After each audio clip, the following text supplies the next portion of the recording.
Welcome back to Politics. Today we'll be going through my latest prediction for the 2024 Senate elections. So we already have characterized all the safe and likely states. We have a few for the Democrats and 2 for the Republicans. It looks like 2 for the Democrats as well. And then we'll start to characterize the lean as well as tilt states.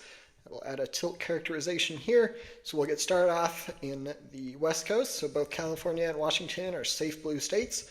Then we get to Nevada. In Nevada, I think that the Democrat has a good chance of winning re-election here, probably by a stronger margin than the seat in Arizona, which I do think will go to the Democratic Party, but it'll be probably by a narrower margin. It'll be interesting to see the role that the abortion referendum has on the turnout in Arizona. I believe there's also one in Nevada, so both are an important factor that will possibly play a role in determining the outcome of the election. And right off the bat, Republicans are able to gain 1 seat. They're able to gain the seat in West Virginia. This is Joe Manchin's old seat. And by gaining that, if Trump and J.D. Vance are able to win the presidency and vice presidency, then J.D. Vance will be the tie-breaking vote in a 50-50 Senate. So if Trump wins, then the Republicans would already have a majority before any of these other states are characterized. But it will most likely get better for the Republican Party after we characterize the rest of these states.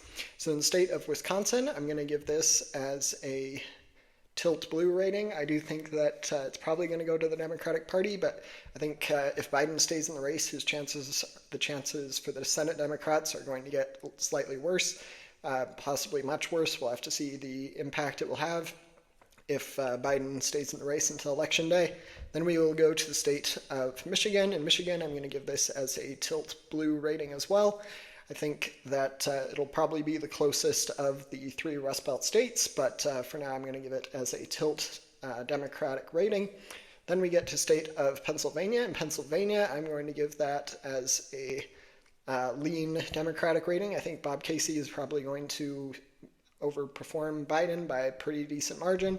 So we're going to give that as a lean blue rating, although I could see it going down to tilt if things keep not going very well for the Democratic Party and Joe Biden. And now we have 2 states left. We have the state of Montana as well as the state of Ohio. These are both seats that Democrats have, and in order for them to be able to win the Senate election and have a majority, they would need Biden or whatever Democrat ends up running would need to have won the presidential election, and the Democrats would have had to have kept both of these 2 seats, and I do not see that as a very likely possibility. I think in Montana this is likely to be a lean Republican state, and this gives Republicans a majority in the Senate no matter what happens on the presidential level, and I do think that things are likely to get slightly better for the Republicans. I think that I would give Ohio as a tilt Republican rating. It's going to be a strong Trump state for sure, probably by around 10 points. And I'm not sure that there'll be enough momentum behind Sherrod Brown to be able to hold on to the Senate seat.